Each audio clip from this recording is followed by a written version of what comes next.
Melkisedek, atau biasa dipanggil Eki ini, merupakan siswi kelas 5 SD Hiliwuku, Sumba Timur. Rumahnya sangat jauh dari sekolah. Ia harus menempuh jarak 8 km untuk bisa sampai ke sekolah. Eki merupakan salah satu dari sekian banyak anak di Hiliwuku yang hidup sederhana dan harus berhenti ke sekolah.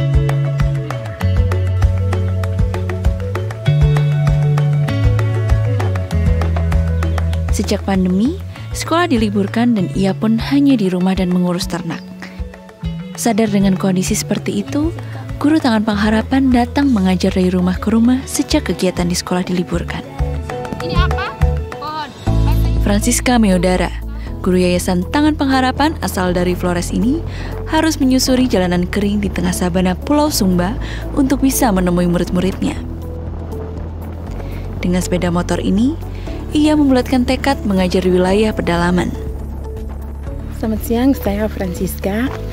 Sekarang saya sedang dalam perjalanan menuju ke rumahnya salah satu siswa saya di SD Hiliwuku, namanya Eki. Jarak rumahnya ke sekolah sekitar 7 km dan ditempuh dengan berjalan kaki. Namun jika beruntung, Eki bisa menumpang di kendaraan yang kebetulan lewat ke sekolah. Membantu pekerjaan rumah, pergi ke ladang, mengurus ternak merupakan pandangan sehari-hari yang guru temukan ketika datang ke rumah anak didik. Guru Tangan Pengharapan tidak ingin meski anak-anak hidup dengan penuh keterbatasan, mereka juga dipersulit dalam menggapai pendidikan. Bersahabat itu artinya? Anak-anak pun senang, meski jarak yang jauh, namun guru mereka mau hadir dan mengajar di rumah mereka. Mereka merasa lebih diperhatikan dan lebih semangat belajar. Orang tua pun merasa sangat senang ketika guru begitu peduli terhadap anak mereka. Apalagi kalau misalnya saya orang buta huruf, memang hanya sulit. Tapi kalau saya lihat, saya tidak tahu itu skala di situ. Maaf saja kalau kamu lihat banyak yang dia tidak isi atau dia tidak tulis sama sekali. Kalau saya lihat dan sesudah itu saja. Kalau dia tidak tulis, periksa saja sesudah. Saya tahu apa di dalam ibu. Tidak tahu benar atau tidak. Terima kasih kepada para donatur yang telah mendukung pendidikan bagi anak-anak yang berada di Hiliwuku, Sumba Timur. Helping people live a better life.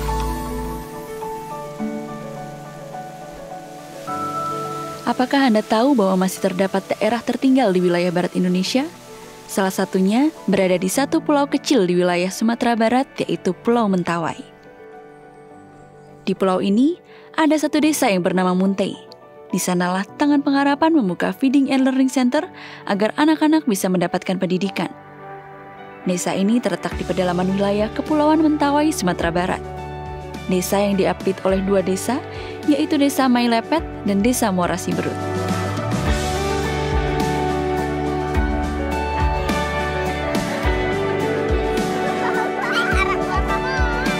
Dengan jarak yang jauh dari kota, pendidikan di wilayah ini cukup memprihatinkan. Tangan Pengharapan telah hadir selama 1 tahun di tengah masyarakat Desa Muntai ini. Anak-anak kini bisa mendapatkan pendidikan dengan baik. Meski masih dalam situasi pandemi corona, guru Tangan Pengharapan tetap hadir ke rumah anak-anak untuk mengajar. Guru yang mengajar dengan sabar dan membangun hubungan emosi yang baik dengan anak-anak dapat mengajar dan membimbing setiap anak secara maksimal.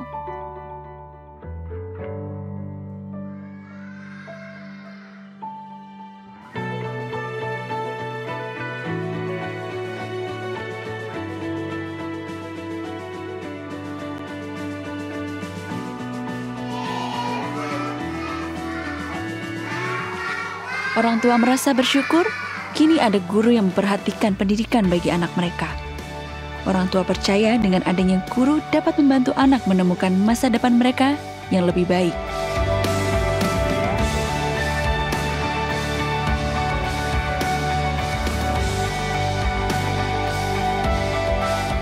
Terima kasih kepada para donatur yang telah setia mendukung program pendidikan Yayasan Tangan Pengharapan bagi anak-anak yang berada di Desa Muntai, Sumatera Barat.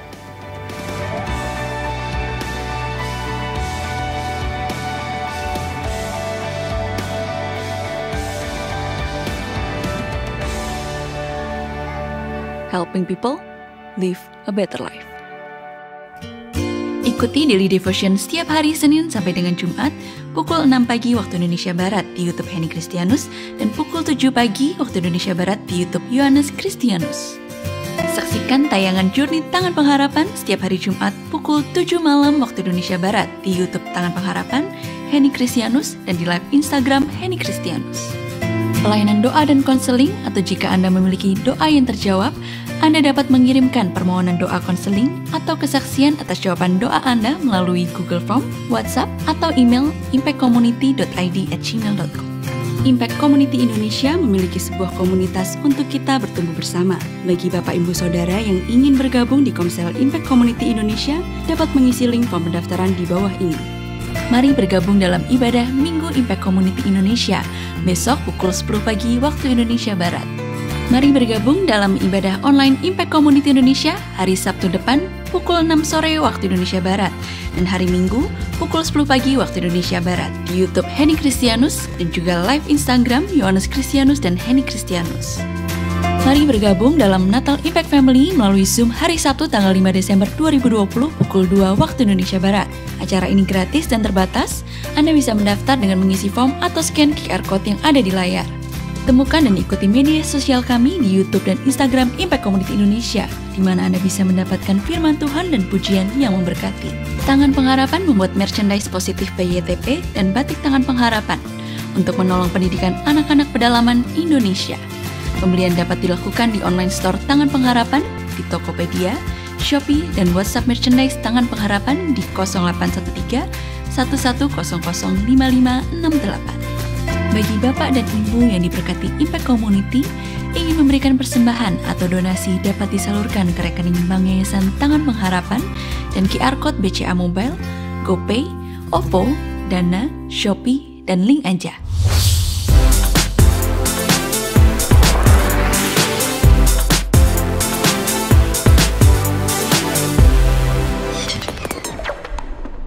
Salam damai sejahtera buat kita semua. Suatu kehormatan boleh menyambut Bapak Ibu dan melayani Bapak Ibu pada ibadah weekend service pada tanggal 21 November 2020.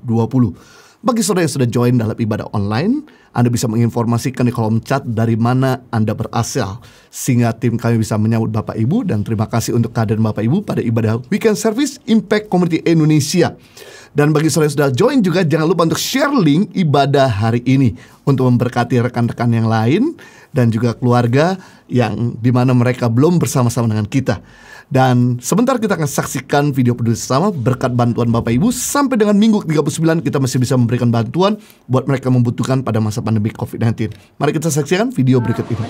Mirip juga lah Kak, sekarang 10.000 itu cuma sehari, cuma dari pagi sampai malam. Karena kan gimana ya Kak, kalaupun misalkan kita sekarang pengen makan yang kayak normal sebelumnya juga kan yang ada nanti habis buat makan kan. Jadi paling ya Indomie gitu kan, yang nyarinya sama anak-anak yang lain tuh pada beli Indomie, nyetoknya Indomie gitu. Dan buat habis yang dibilang kurang ya memang karena kan saya tulang juga di keluarga. Karena saya masih punya mama, jadi mama sendiri di kampung. Ya utamanya sih buat si mama gitu kan kerja, makanya sekarang itu mau keluar dari sini juga gimana gitu kan, sekarang kan susah ya, susah. Jadi sekarang disyukurin aja sih di sini. Mama juga kebetulan lagi buat sehat, makanya kayak kemarin telepon sebenarnya ya itu pengen pulang.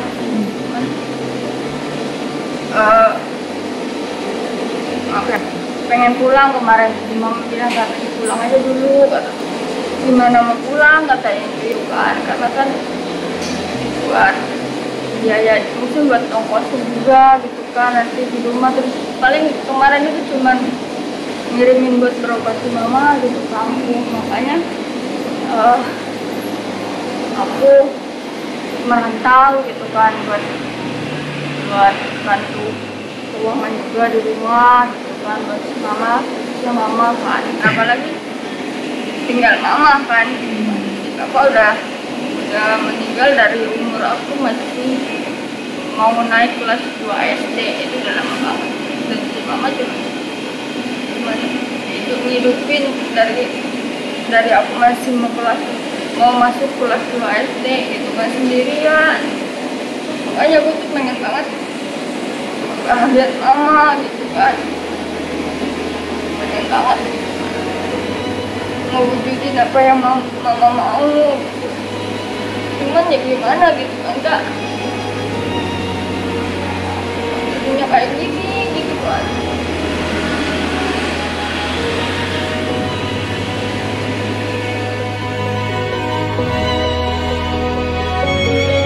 Di tengah keterbatasan dan pandemi yang mengguncang, janganlah menyurutkan perjuangan kita. Kisah Mbak Iin mengingatkan kepada kita untuk tetap bersyukur dan jangan pernah menyerah. Teruslah berjuang bagi orang-orang yang kita cintai. Di minggu yang ke-39 ini, tim Peduli Sesama Tangan Pengharapan telah menyalurkan setiap kebaikan dari apa yang telah Bapak Ibu, partner dan donatur berikan.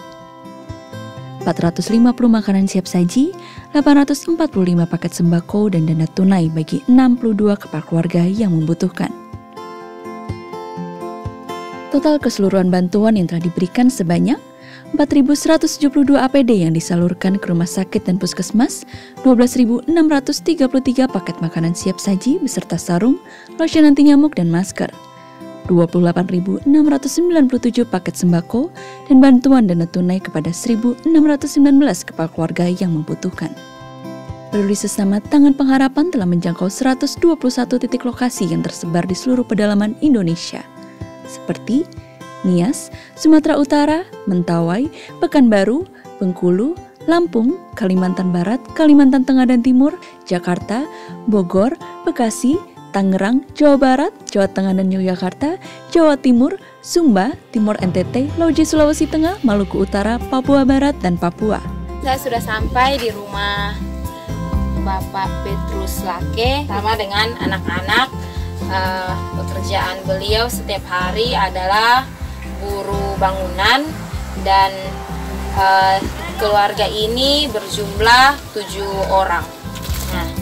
Bagi Bapak Ibu Saudara yang ingin ikut serta membantu dan memberikan donasi Peduli Sesama, dapat mengirimkan melalui rekening BCA, BNI, BRI, Mandiri, PayPal, dan juga QR Code pembayaran elektronik lainnya atas nama Yayasan Tangan Pengharapan dengan mencantumkan keterangan transfer Peduli Sesama.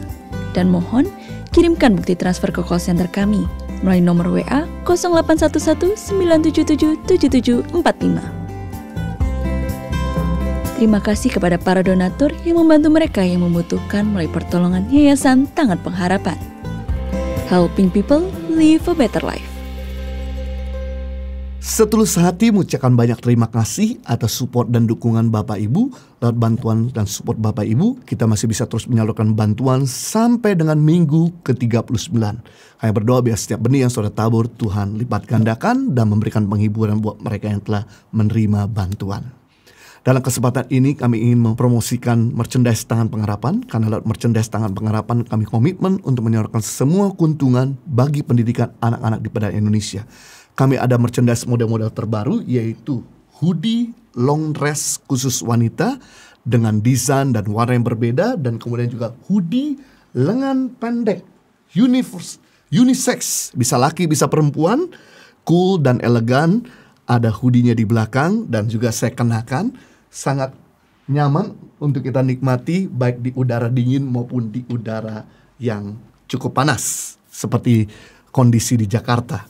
Dan juga ada merchandise lain-lainnya Anda bisa dapatkan di Tokopedia, Shopee, Bukalapak dengan kata kunci yaitu Tangan Pengharapan. Atau Anda bisa menghubungi kami pada nomor telepon yang ada di layar kaca, atau bisa mengikuti IG Positif by YTP atau Batik Tangan Pengharapan. Khusus masih dalam promo spesial bagi saudara yang membeli 2 buah kaos atau 2 buah hoodie, Anda bisa mendapatkan 1 buah CD dari Michelle Liu featuring Edward Chen secara cuma-cuma. Puji Tuhan, terima kasih buat saudara yang telah bergabung dalam ibadah Impact Community Indonesia dari berbagai kota dan negara. Dan sementara kita akan menikmati pujian penyembahan, harapkan yang terbaik. Izinkan Tuhan melawat kita, ikut menyembah Tuhan. Karena dalam penyembahan ada kuasa Tuhan. Yesus Abraham akan melayani kita dalam pujian penyembahan, dan firman Tuhan akan disampaikan oleh Henny Kristianus. Selamat beribadah. Shalom jemaat Tuhan. Di minggu ini kita ketemu lagi dan kita mau rasakan Tuhan lebih lagi. Karena kita selalu merindukan Dia. Tapi jauh sebelum kita merindukan Tuhan, Tuhan selalu merindukan kita. Karena itu kita mau mendekat pada Tuhan. Dan kita mau diam di bawah kaki Yesus. Tanggalkan semua beban kita dan rasakan hadirat Tuhan. Haleluya.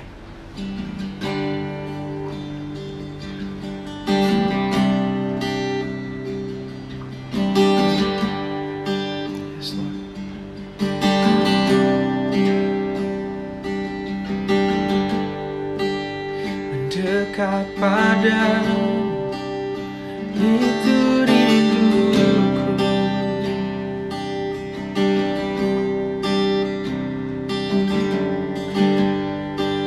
Setiap kataku kau pun menunggu. Tak kusangka ku temukan satu kasih yang abadi.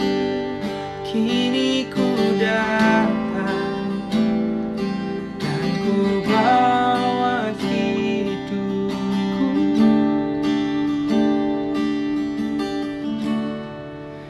Memandang wajahmu, mengikuti kebaikanmu, mengejar hadirmu di dalam hidupku. Membawa sembahku, menyatakan kebesaranmu, mengejar hadirmu di dalam hidupku.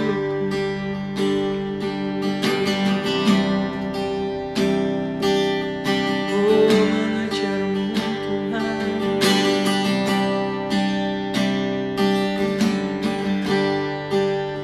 Dekat padamu itu rinduku.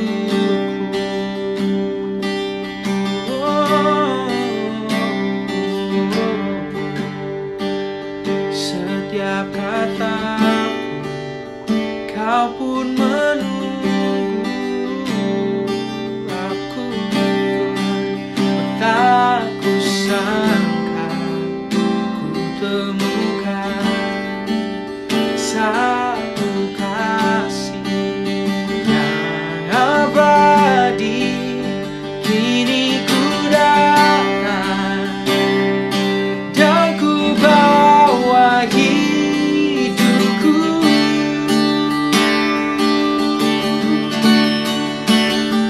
Memandang wajahmu, mengikuti kebaikanmu, mengejar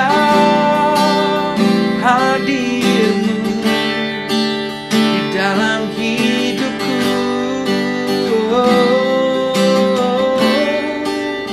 Membawa sembahku, mau menyatakan kebesaranmu, mengejar hadirmu di dalam hidupku.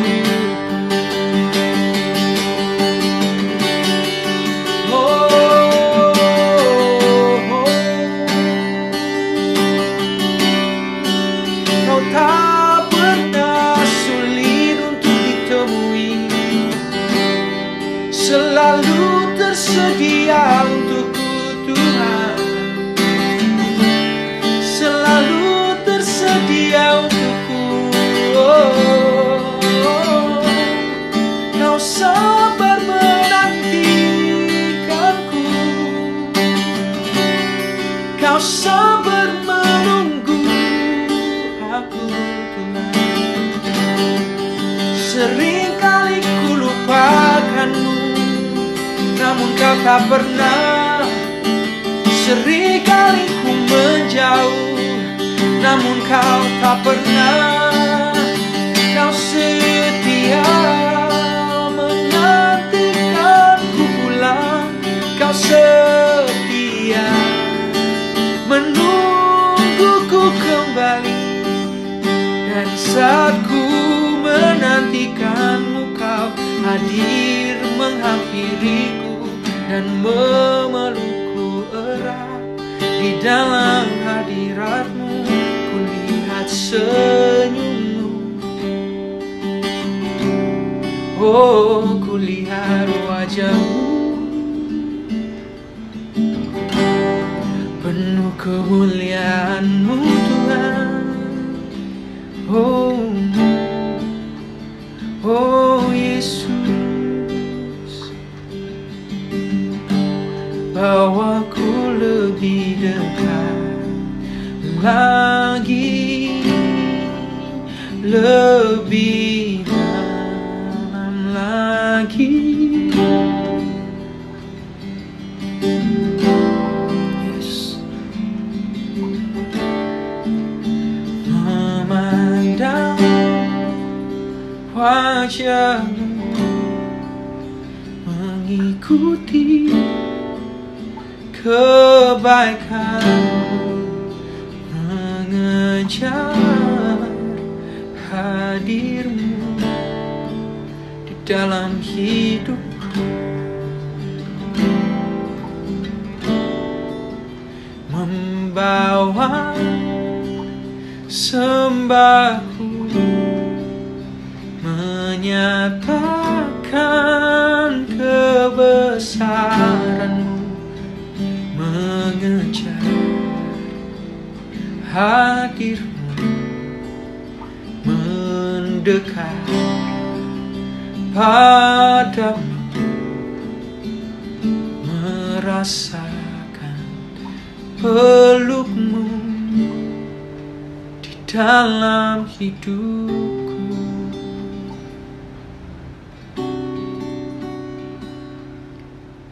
Mari kita persiapkan hati kita untuk mendengarkan firman Tuhan. Sebelumnya mari kita berdoa. Bapa di sorga, kami bersyukur kalau kami boleh mendengarkan firman-Mu hari ini. Berbicaralah buat kami, tumpahkanlah isi hati-Mu, Roh Kudus berikanlah roh hikmat dan wahyu, supaya kami boleh memahami firman-Mu dengan bahasa yang mudah kami mengerti. Tolong hamba-Mu Tuhan, sungguh setiap perkataanku bukan perkataanku, tapi biarlah perkataan-Mu sendiri yang Engkau lahirkan untuk jemaat-Mu. Tolong hamba-Mu, karena sungguh tanpa Engkau hamba tidak mampu. Demi nama Yesus kami berdoa, amen. Hari ini saya akan bicara tentang pernikahan. Bagi yang belum menikah bisa jadi pelajaran. Saya beri judul pernikahan yang sejalan. Tahukah Anda pernikahan yang tidak sejalan itu melelahkan? Banyak pasangan yang pernikahannya tidak sejalan, tidak setujuan. Suami maunya begini, istri maunya begitu. Hidup serumah tapi tidak sebahasa. Masing-masing hidup di dunia sendiri-sendiri. Tidak ada saling mengerti. Tidak bisa mengimbangi pasangan. Saling menuntut, saling menyalahkan. Saya yakin pernikahan yang demikian pasti sangat melelahkan. Sedangkan firman Tuhan berkata, perceraian itu tidak diizinkan. Berarti pernikahan seumur hidup, one way ticket. Kalau kita tidak bisa menikmati pernikahan kita, saya jamin itu seperti neraka di bumi. Waktu orang pacaran, saking jatuh cintanya, biasanya kita akan nunut bahasa Jawanya, nurut apa maunya pasangan. Tapi herannya kalau sudah nikah, cinta punya sayap terbang entah kemana. Kata nunut mulai hilang bagi sebagian orang. Firman Tuhan berkata dalam Matius 19 ayat 5 dan 6 berkata begini. Dan firman-Nya, sebab itu laki-laki akan meninggalkan ayah dan ibunya dan bersatu dengan istrinya, sehingga keduanya itu menjadi satu daging. Demikianlah mereka bukan lagi dua, melainkan satu. Karena itu apa yang telah dipersatukan Allah tidak boleh diceraikan manusia. Kalimat ini jadi rema bagi saya. Mereka bukan lagi dua, melainkan satu. Bukan lagi dua, melainkan satu. Artinya apa? Bedanya sebelum kita nikah dan sesudah menikah adalah kita dulu jalan masing-masing. Tapi kalau sudah menikah, harus jalan sama-sama. Kalau belum nikah, apalagi masih jomblo, kita hidup mau-maunya kita, terserah saya. Tapi kalau kita sudah menikah, nggak bisa begitu. Kita harus sama-sama. Bukan lagi dua, melainkan satu. Harus ada kebersamaan dalam pernikahan. Pernikahan bukan hanya sekedar bisa makan sama-sama, tidur sama-sama. Itu pasti yang ada di pikiran anak muda. Asik ya, kalau udah nikah, bisa makan sama-sama, bisa tidur sama-sama. Yang dipikirin yang enak-enaknya aja. Padahal, tahukah Anda, di dalam pernikahan, membangun kebersamaan antara dua orang dari latar belakang yang berbeda, dibesarkan di keluarga yang berbeda, punya sejarah yang berbeda, dan karakter yang berbeda, tidaklah mudah. Menikah itu sudah tidak bisa lagi sendiri-sendiri, karena semua harus bersama-sama. Ini bedanya berdua dan sendiri. Kita harus sama-sama berpikir bagaimana berusaha supaya yang pertama bisa mencukupi kebutuhan keluarga tiap bulan. Kalau dulu cuma mikirin perut sendiri, tapi kalau sudah berdua, sudah menikah, harus mikirin bagaimana mencukupi kebutuhan keluarga. Apalagi kalau sudah punya keturunan. Bagaimana dengan mertua? Bagaimana dengan orang tua? Itu juga harus jadi perhitungan. Harus sama-sama berpikir bagaimana supaya bisa membayar cicilan rumah, tagihan bulanan, asuransi, hutang, dan sebagainya. Bagaimana mencukupi kebutuhan anak-anak untuk sekolah, untuk makan, susu, bahkan untuk punya waktu untuk liburan keluarga. Harus mikirin tabungan buat masa depan anak. Saya mau kasih tahu, punya anak itu nggak murah. Saya yakin yang mengerti pasti bilang amin di rumah. Ketika kita menikah, ingat bukan lagi dua melainkan satu. Uang dipakai untuk apa? Harus saling tahu. Lucunya, ada orang yang menikah, pasangannya nggak boleh tahu penghasilannya berapa. Sudah menikah, pasangannya nggak perlu tahu dia mau pakai uang buat apa. Banyak orang ketika ngambil keputusan menikah cuma mikir enaknya aja. Asik, bisa tidur sama-sama. Tapi ada hal-hal yang kita juga nggak boleh lupa. Di dalam kebersamaan harus ada keterbukaan. Pasangan kita harus tahu penghasilan kita berapa dan kita pakai uang untuk apa. Bahkan pasangan kita harus tahu kita mau kemana, sama siapa. Lucu kalau ada suami yang marah ketika istrinya bertanya, mau kemana, say? Sama siapa? Marah, langsung bilang, ngapain lu nanya-nanya? Cemburu aja. Tapi padahal itu bukan cemburu. Ini bedanya sebelum nikah dan sesudah nikah. Pasangan kita perlu tahu dan berhak tahu hal-hal ini. Termasuk uang kita dan kita mau kemana, sama siapa. Kalau kita sudah nikah, sudah nggak bisa lagi bilang, terserah saya, kamu nggak perlu tahu. Ini bedanya berdua, bukan lagi satu. Nggak bisa pergi seenaknya 3 hari nggak pulang, nggak ngasih kabar.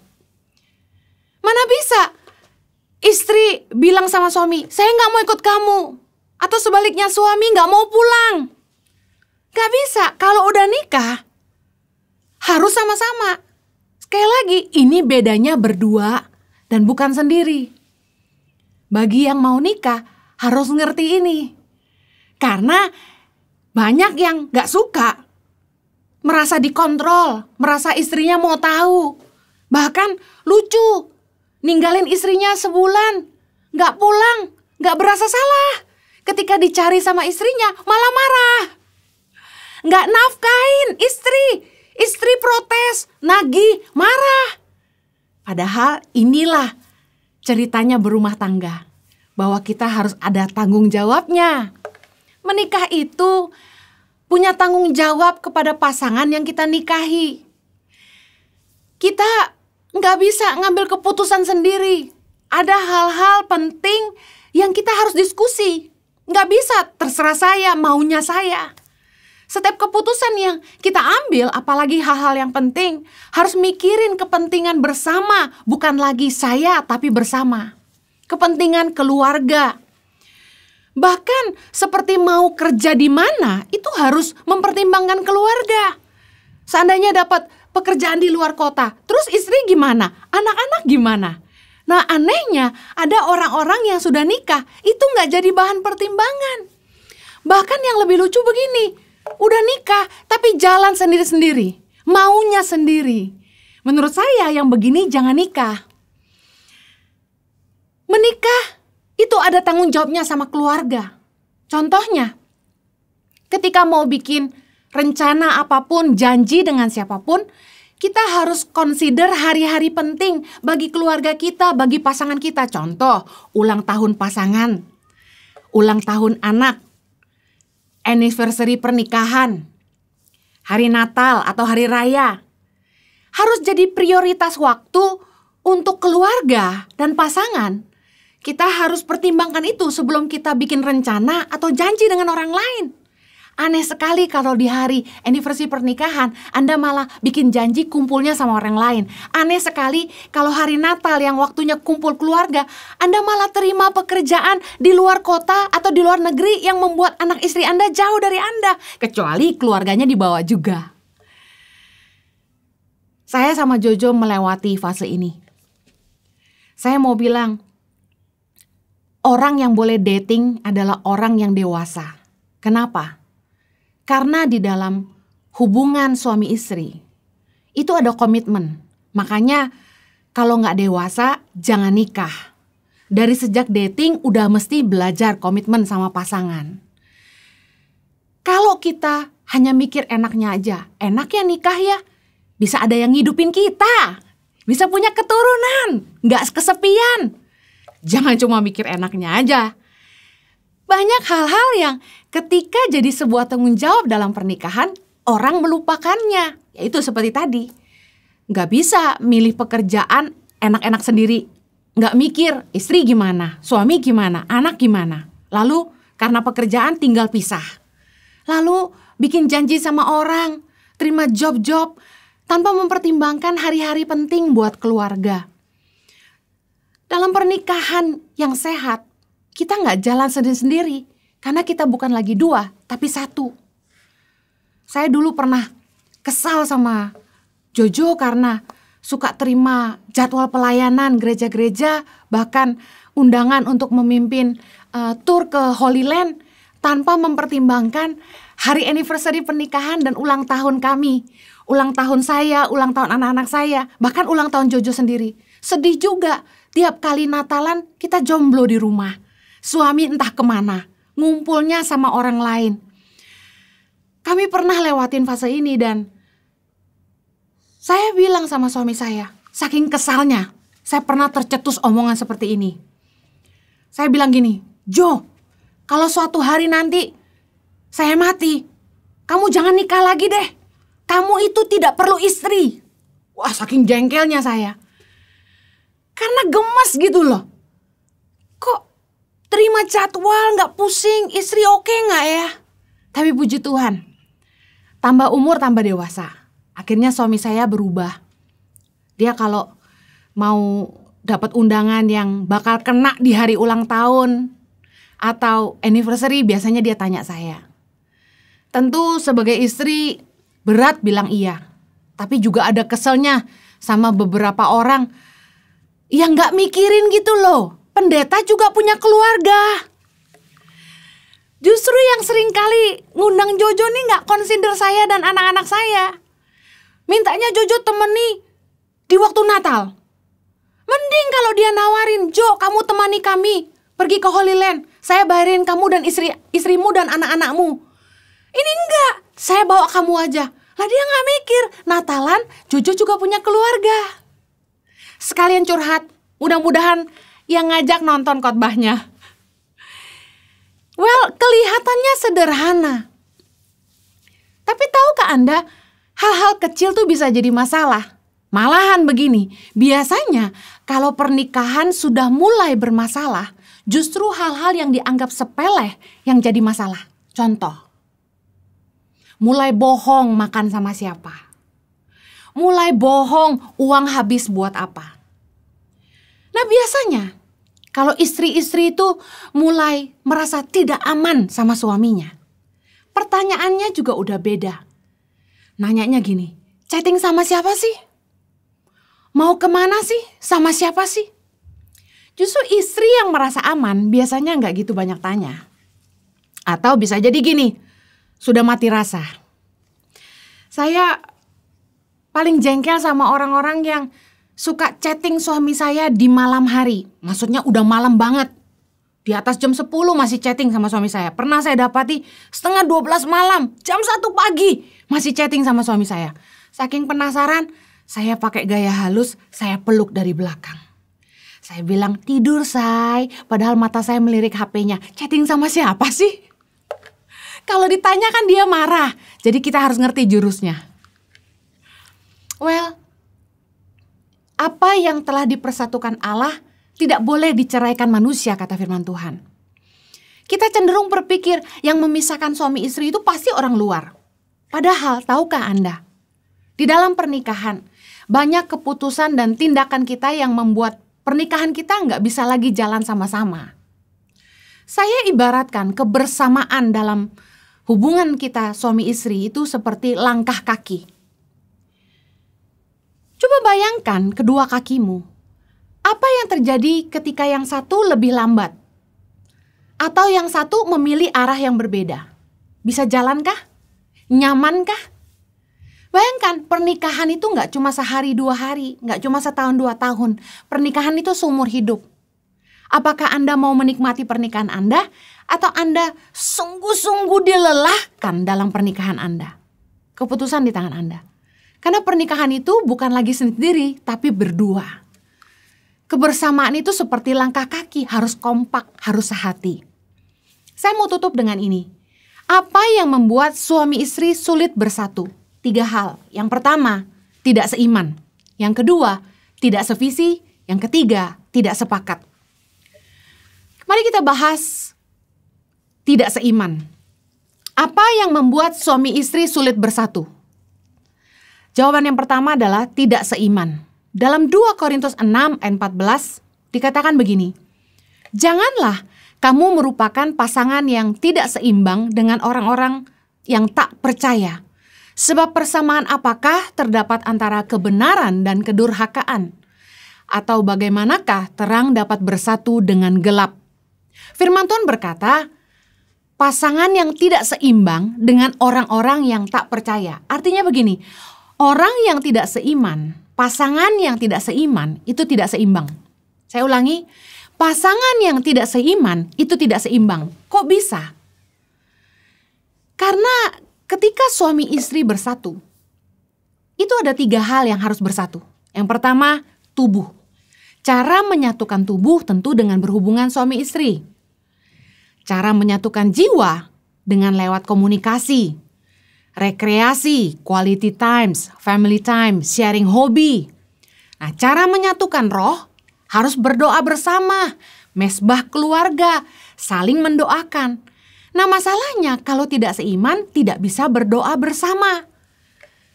Tentu kalau Anda mau ke gereja, suami yang tidak seiman hanya bisa mengantar sampai di parkiran saja. Atau bahkan mungkin mau ikut duduk di dalam, tapi tidak mendengarkan. Tentu berat sekali menikah dengan orang yang tidak seiman. Karena firman Tuhan berkata, kita menjadi tidak seimbang. Firman Tuhan tadi mengajarkan bahwa di dalam pernikahan kita bukan lagi 2, melainkan 1. Semuanya harus sama-sama. Kalau kita nggak bisa berdoa bersama, tentu hubungan pernikahan itu menjadi tidak seimbang. Pasti ada ibu-ibu atau bapak-bapak yang sudah terlanjur menikah dengan pasangan yang beda agama. Ingat, saya tidak menyarankan untuk bercerai. Menikah beda agama tetap tidak boleh bercerai. 1 Korintus 7 ayat 13 berkata begini, dan kalau ada seorang istri bersuamikan seorang yang tidak beriman dan laki-laki itu mau hidup bersama-sama dengan dia, janganlah ia menceraikan laki-laki itu. Ayat 14, Karena suami yang tidak beriman itu dikuduskan oleh istrinya, dan istri yang tidak beriman itu dikuduskan oleh suaminya. Andai kata tidak demikian, niscaya anak-anakmu adalah anak cemar, tetapi sekarang mereka adalah anak-anak kudus. Kemudian dalam 1 Petrus 3 ayat yang pertama dikatakan begini, demikian juga kamu, hai istri-istri, tunduklah kepada suamimu, supaya jika ada di antara mereka yang tidak taat kepada firman, mereka juga tanpa perkataan dimenangkan oleh kelakuan istrinya, jika mereka melihat bagaimana murni dan salehnya hidup istri mereka itu. Jadi apakah kalau beda agama kita boleh bercerai? Tidak boleh. Firman Tuhan berkata tidak boleh menceraikan suami atau istri yang tidak seiman. Tapi apa yang kita harus lakukan? Kita harus menjadi teladan di dalam rumah tangga. Kita harus menghidupi iman kita. Dikatakan suami yang belum mengenal Tuhan bisa diselamatkan, bisa dimenangkan lewat kelakuan istrinya. Karena suaminya melihat betapa murni dan salehnya hidup istri mereka itu. Dan menarik sekali dikatakan tanpa perkataan. Karena begini, seringkali perempuan itu lebih cerewet. Berpikir bahwa dengan sejuta perkataannya bisa mengubah suaminya. Tapi kenyataannya semua bilang gini, tidak ada seorang pun yang bisa mengubah siapapun selain Tuhan dan keputusannya sendiri. Kita nggak akan bisa mengubah pasangan kita, tapi kita bisa jadi teladan buat hidupnya. Saya kenal pasangan yang menikah puluhan tahun, tapi suaminya tidak mau kenal Tuhan, tidak mau ikut ke gereja, padahal istrinya seorang pendoa. Apa yang terjadi? Istrinya ini rajin doa, tiap hari pelayanan ke gereja, ngajar sekolah minggu juga. Tapi suaminya tidak mau mengenal Tuhan. Ketika saya mendengar istrinya curhat bahwa dia menikah dengan suami yang tidak seiman, tidak mau ikut ke gereja, saya pikir ya ibu harus doakan, hidup jadi teladan. Tapi kemudian saya baru tahu dari anaknya, mamanya gak pernah urus papahnya. Mamanya sibuk ke gereja, sibuk doa, sibuk pelayanan. Mamanya gak pernah urus papahnya. Papanya sakit gak diurus, papanya makan gak diurus. Di dalam pernikahan, saya percaya bahwa kita harus saling melayani. Tidak hanya istri melayani suami, tapi suami juga melayani istri. Nah, sebagai perempuan, saya ingin katakan ini kepada setiap wanita yang mendengarkan khotbah ini. Sebagai istri, kita harus melayani suami. Suami harus diurus mau makan apa. Sebagai wanita yang bijak, kita harus cakap mengurus rumah tangga. Nggak cuma ngurus suami kita makan apa, kita harus mikirin setiap hari anak-anak kita makan apa. Seisi rumah kita makan apa. Dan kita harus bisa mengatur pekerjaan di rumah. Kalau kita pikir ada pembantu, ada tukang masak, lalu kita sudah tidak mau urus suami lagi, kita keliru. Saya puji Tuhan, dari sejak nikah sampai hari ini, saya selalu urus suami saya makan. Kalaupun saya harus terlambat pelayanan, saya memilih terlambat daripada saya membiarkan suami saya kelaparan. Saya selalu ambilkan nasi buat Jojo, siapkan makanannya. Jojo itu sukanya makanan panas, saya selalu panaskan sebelum dia makan. Bahkan tengah malam, kalau Jojo lapar, saya turun dan masakan sesuatu. Bahkan anak laki-laki saya kerap kali lapar malam-malam, biarpun capek, saya turun ke bawah dan masakan sesuatu, panaskan sesuatu, atau panggangkan sesuatu. Kita harus melayani pasangan kita. Karena sia-sia kita mau berdoa syafaat, kita mau rajin pelayanan, hafal Alkitab. Kalau hidup kita tidak jadi teladan bagi keluarga kita, ibadah kita sia-sia. Saya percaya mengurus keluarga adalah ibadah yang berkenan kepada Allah. Bahwa pelayanan itu bukan bicara soal pelayanan di mimbar gereja ataupun pelayanan di gedung gereja. Bukannya sekedar menabur di gereja, tapi pelayanan itu bicara soal bagaimana kita menghidupi hidup kita setiap hari harus memuliakan Tuhan dalam apa saja yang kita kerjakan. Mengurus anak dan suami adalah pelayanan. Sia-sia pelayanan kita di luar rumah kalau kita nggak jadi teladan di rumah. Saya berdoa agar setiap kita yang punya pasangan yang tidak seiman, kita terus berdoa untuk Tuhan boleh menjamah hati mereka, karena tidak ada seorang pun yang bisa menerima Yesus sebagai Tuhan dan Juru Selamat kalau bukan pekerjaan Roh Kudus sendiri. Mari berdoa minta anugerah Tuhan untuk pasanganmu, dan juga terus hidup jadi teladan. Nyatakan imanmu kepada Allah lewat hidupmu setiap hari. Jadilah istri yang soleh, jadilah suami yang baik, yang sabar, supaya kita bisa menjadi teladan bagi pasangan kita. Yang kedua, apa yang membuat suami istri sulit bersatu? Tidak sevisi. Amos 3 ayat 3 berkata begini, berjalankah dua orang bersama-sama jika mereka belum berjanji? Pasangan yang tidak sevisi, tidak setujuan, tidak akan berjuang bersama-sama. Bahkan akan hidup di dua dunia. Yang satu berusaha, yang satu diam aja. Tidak saling bantu. Saya percaya rumah tangga yang begini, rumah tangga yang berat sebelah. Dan pastinya akan membuat kita menderita. Satu mau kemana, satu mau kemana. Nggak ada sama-samanya. Akibat dari tidak sevisi, biasanya kita tidak mengerti dunia pasangan kita. Ngomong juga udah nggak nyambung. Tidak heran banyak suami yang nggak bisa bicara sama istrinya dan sebaliknya. Masa bodoh, jalan masing-masing, urus urusan sendiri-sendiri. Tidak saling support, tidak bisa saling cerita. Bahkan yang lebih parah, lebih nyaman berkomunikasi dengan orang ketiga. Ada yang lebih lucu begini, banyak suami-suami yang menemukan bahwa cerita ke sekretarisnya lebih nyaman daripada cerita ke istrinya sendiri. Bagaimana mengerti apa yang jadi visi kita? Mana yang benar, visi istri atau visi suami? Karena ada yang pernah bertanya kepada saya, Bu Heni, siapa yang dapat visi? Lalu ibu dukung visi bapak atau bapak dukung visi ibu? Nah, saya mau katakan begini. Visi istri itu visi suami, karena kita bukan lagi dua tetapi satu. Panggilan untuk istri ya panggilan untuk suami dan sebaliknya. Dan satu hal yang saya belajar dari hidup kami, visi yang dari Tuhan tidak akan memisahkan apa yang Dia persatukan. Tuhan itu memberikan visi kepada saya, dan saya minta peneguhannya. Lewat Jojo, saya minta Tuhan bicara kepada suami saya juga. Saya percaya kalau memang visi itu dari Tuhan, tidak akan memisahkan apa yang Dia persatukan. Karena kita bukan lagi dua, melainkan satu. Visi dari Tuhan untuk saya, itu visi untuk Jojo juga. Bagaimana kalau hari ini Anda belum mengerti visi? Mari berdua berdoa. Tanya apa yang jadi kehendak Tuhan buat hidup Anda, bagi rumah tangga Anda. Saya percaya ketika visi itu datang bagi suami, istri harus dukung. Atau kalau visi itu datang bagi istri, suami harus dukung. Suami istri harus sevisi supaya bisa jalan sama-sama. Yang terakhir, apa yang membuat suami istri sulit bersatu? Tidak sepakat.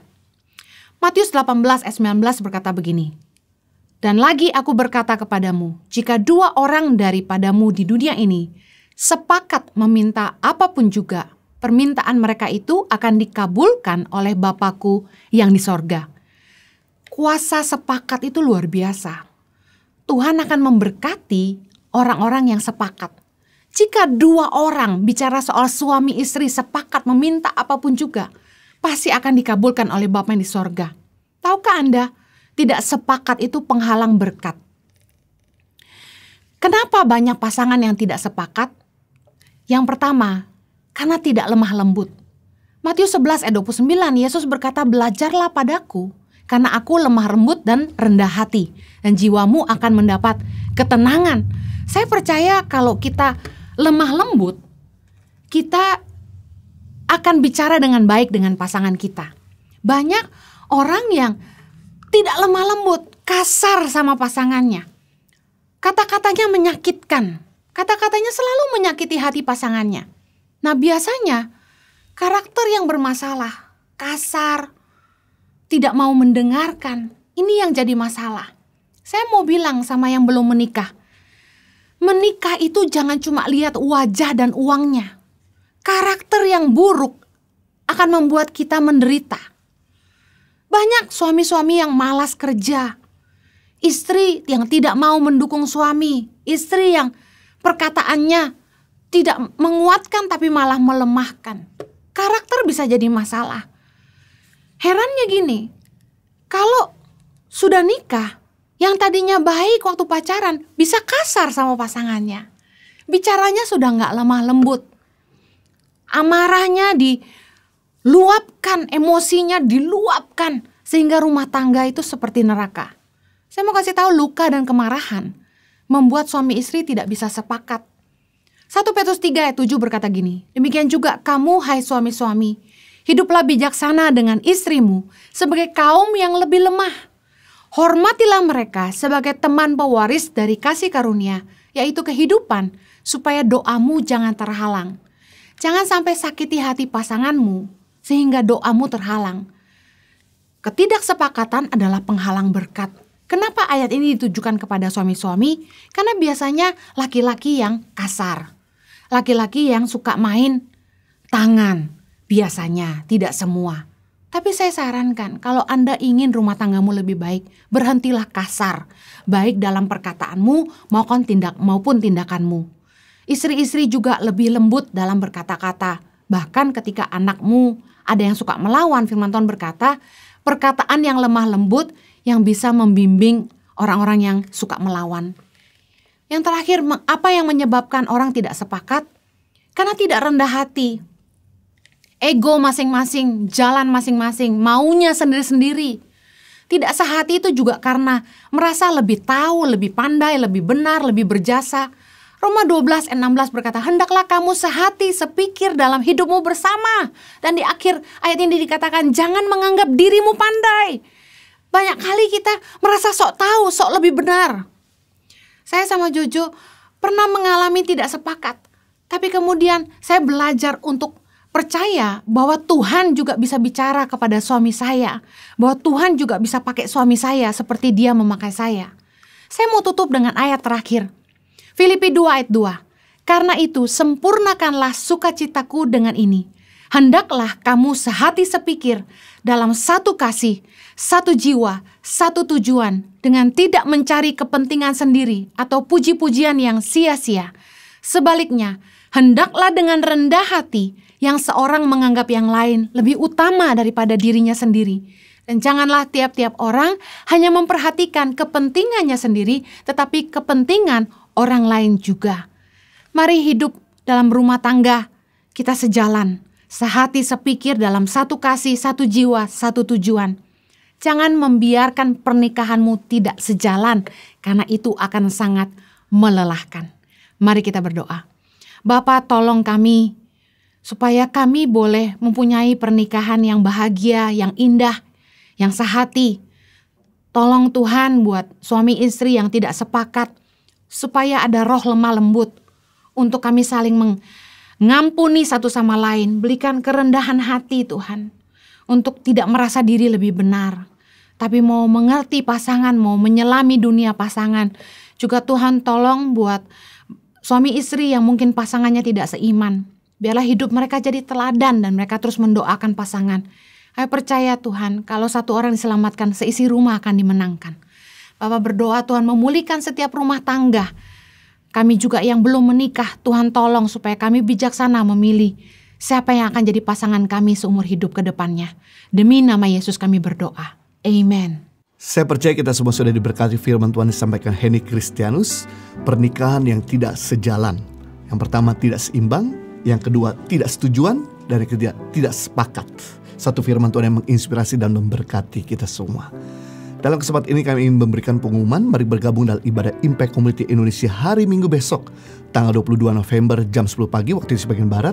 Praise Worship akan dilayani oleh Bobby Febian. Mari bergabung juga dalam ibadah Impact Community Indonesia hari Sabtu depan, tanggal 28 November jam 6 sore waktu di sebagian barat, dan hari Minggu depan tanggal 29 November jam 10 pagi waktu di sebagian barat.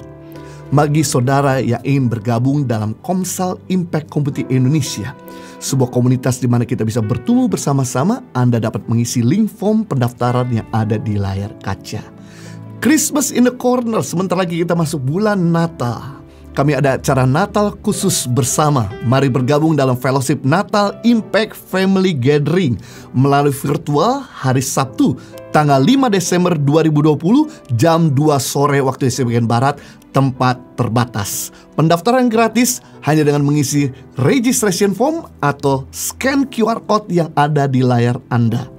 Atau Anda bisa menghubungi kami di nomor telepon 0811 977 7745. Dan jangan lupa untuk subscribe YouTube Impact Community Indonesia, di mana ada begitu banyak firman Tuhan dan praise worship yang akan memberkati kita semua.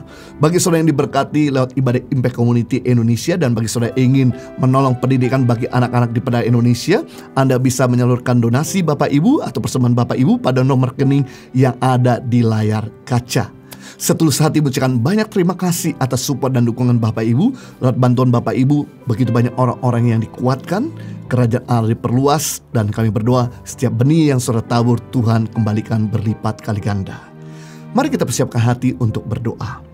Bapa di surga, kami bersyukur untuk ibadah di mana Tuhan telah menyertai dari awal, pertengahan sampai akhir. Segala kemuliaan kami kembalikan kepada Tuhan. Saat ini kami berdoa buat umat-Mu yang sedang mengalami sakit. Biar belas kasihan-Mu turun menjamah tubuh mereka, sehingga mereka boleh mengalami mujizat kesembuhan. Engkau sanggup melakukan yang obat tidak bisa lakukan. Engkau sanggup melakukan yang bahkan selama ini mereka sedang gumulkan, sehingga pertolongan-Mu tepat pada waktunya. Saat ini juga kami berdoa buat umat-Mu yang sedang membutuhkan pertolongan-Mu. Biar Tuhan boleh menyediakan dengan berkat yang tidak pernah terpikirkan, tidak pernah timbul dalam hati, tidak pernah didengar. Itu semua Tuhan siapkan bagi mereka yang mengasihi, sehingga mereka boleh mendapatkan yang terbaik dari Tuhan. Mereka yang membutuhkan pasangan hidup, buat Tuhan boleh berikan pasangan hidup yang terbaik. Mereka yang membutuhkan rumah tangga yang harmonis, biar Tuhan memberikan rumah tangga mereka yang harmonis. Mereka membutuhkan pekerjaan, biar Tuhan memberikan pekerjaan yang terbaik. Mereka membutuhkan usaha, biar Tuhan memberikan hikmat, sehingga mereka bisa memulai usahanya dengan hikmat Tuhan. Mereka sedang saat ini menghadapi pergumulan di dalam rumah tangga, biar Tuhan tolong dan bela. Mereka sedang membutuhkan untuk biaya sekolah, biar Tuhan siapkan segala keperluannya di dalam nama Tuhan Yesus. Saat ini kami juga berdoa buat bangsa dan negara kami. Kami minta biar Tuhan melindungi negara kami dari pertumbuhan COVID-19 sehingga bisa segera dikendalikan. Tuhan juga berikan hikmat buat pemimpin bangsa kami Indonesia, supaya mereka boleh menjalankan roda pemerintahan dengan takut dan gentar akan Tuhan. Dan mereka bisa membuat negara ini kuat dalam ekonomi dan stabil dalam politik. Saat ini juga kami berdoa buat tim garda depan yang terus berjuang, biar Tuhan melindungi mereka dari penularan COVID-19. Mereka juga boleh melayani pasien dengan penuh sukacita, dan pasien dilayani pun boleh cepat sembuh, dan mereka pun juga dilindungi dari penularan COVID-19. Kami berdoa saat ini buat setiap donatur Tangan Pengharapan dan Impact Community. Setiap benih yang mereka tabur, Tuhan kembalikan berlipat kali ganda. Tuhan memberkati usaha mereka yang semakin berkembang, karir mereka yang semakin meningkat, rumah tangga mereka yang semakin harmonis, bahkan kesehatan mereka yang semakin prima, anak-anak mereka yang berhasil dalam studi mereka dan masa depan mereka, hormat pada orang tua, dan bahkan perlindungan Tuhan menyertai mereka, sehingga mereka ditolong, dijaga, dan dilindungi Tuhan dari berbagai macam sakit penyakit. Di dalam nama Tuhan Yesus, mari kita siapkan hati kita untuk menerima berkat daripada Tuhan, dan kita angkat dua tangan kita. Kiranya Tuhan memberkati engkau berlimpah-limpah, memperluas daerahmu ke kanan ke kiri, dan mengangkat karirmu tinggi-tinggi. Kiranya Tuhan membuat engkau mengalami anugerah yang tidak pernah terpikirkan dan tidak pernah terbayangkan sekalipun. Dan bahkan perlindungan Tuhan menyertai engkau sehingga engkau dijauhkan dari berbagai macam sakit penyakit. Dan kiranya berkat yang ada di bawah bumi, muka bumi, bahkan di atas bumi ini tercurah melimpah-limpah dalam hidupmu, sehingga hidupmu bukan sekedar diberkati, tapi jadi berkat buat banyak orang. Hamba memateraikan dengan firman kasih karuniamu di dalam nama Tuhan Yesus Kristus. Kita semua yang sudah diberkati sama-sama katakan amin. Terima kasih Anda telah mengikuti ibadah Impact Community Weekend Service. Stay safe, stay healthy, dan tetap terkonek sama Tuhan dan sesama. Sampai ketemu besok. Tuhan Yesus memberkati.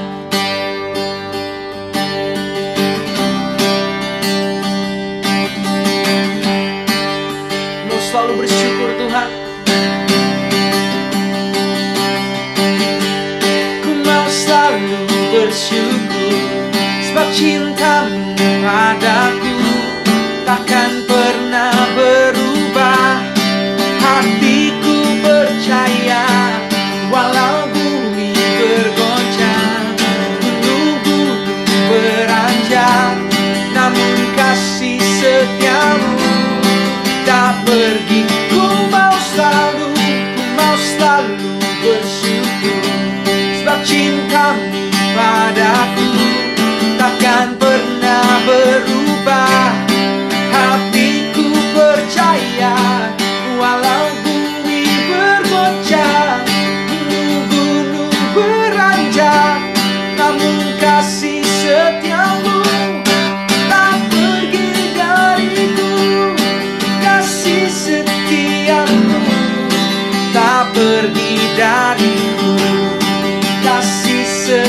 setiamu tak pergi dariku.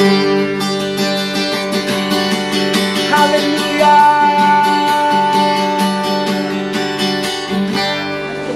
Mirip juga lah Kak, sekarang 10.000 itu cuma sehari, cuma dari pagi buat sampai malam. Karena kan gimana ya Kak, kalaupun misalkan kita sekarang pengen makan yang kayak normal sebelumnya juga kan yang ada nanti habis buat makan kan. Jadi paling ya Indomie gitu kan, harinya sama anak-anak yang lain pada beli Indomie, nyetoknya Indomie gitu.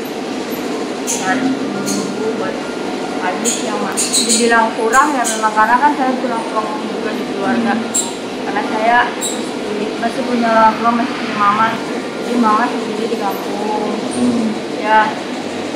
Ya utamanya sih buat si mama gitu kan kerja, makanya sekarang tuh mau keluar dari sini juga gimana gitu kan, sekarang kan susah ya susah. Jadi ya sekarang disyukurin aja sih di sini.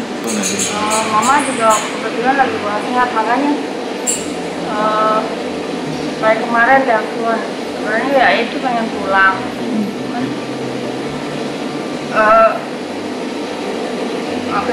pengen pulang kemarin. Mama bilang katanya pulang aja dulu, kata gimana mau pulang katanya gitu kan, karena kan buat biaya mungkin buat ongkosin juga gitu kan nanti di rumah. Terus paling kemarin itu cuman ngirimin buat berobatin mama gitu kampung, makanya aku merantau gitu kan buat bantu keuangan juga di rumah gitu kan buat mama kan, apalagi tinggal mama kan. Apa udah meninggal dari umur aku masih mau naik kelas 2 SD, itu udah lama banget. Dan si mama juga itu ngidupin dari aku masih mau masuk kelas 2 SD gitu kan sendirian.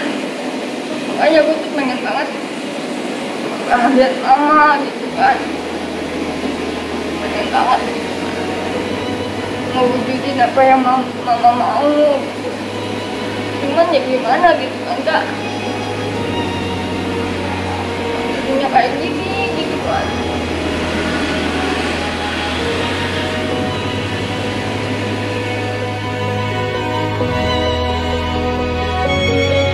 Di tengah keterbatasan dan pandemi yang mengguncang, janganlah menyurutkan perjuangan kita. Kisah Mbak Iin mengingatkan kepada kita untuk tetap bersyukur dan jangan pernah menyerah. Teruslah berjuang bagi orang-orang yang kita cintai. Di minggu yang ke-39 ini, tim Peduli Sesama Tangan Pengharapan telah menyalurkan setiap kebaikan dari apa yang telah Bapak Ibu, partner dan donatur berikan. 450 makanan siap saji, 845 paket sembako dan dana tunai bagi 62 kepala keluarga yang membutuhkan. Total keseluruhan bantuan yang telah diberikan sebanyak 4.172 APD yang disalurkan ke rumah sakit dan puskesmas, 12.633 paket makanan siap saji beserta sarung, lotion anti nyamuk dan masker, 28.697 paket sembako, dan bantuan dana tunai kepada 1.619 kepala keluarga yang membutuhkan. Peduli Sesama Tangan Pengharapan telah menjangkau 121 titik lokasi yang tersebar di seluruh pedalaman Indonesia, seperti Nias, Sumatera Utara, Mentawai, Pekanbaru, Bengkulu, Lampung, Kalimantan Barat, Kalimantan Tengah dan Timur, Jakarta, Bogor, Bekasi, Tangerang, Jawa Barat, Jawa Tengah dan Yogyakarta, Jawa Timur, Sumba, Timur NTT, Lauji Sulawesi Tengah, Maluku Utara, Papua Barat, dan Papua. Saya sudah sampai di rumah Bapak Petrus Lake sama dengan anak-anak.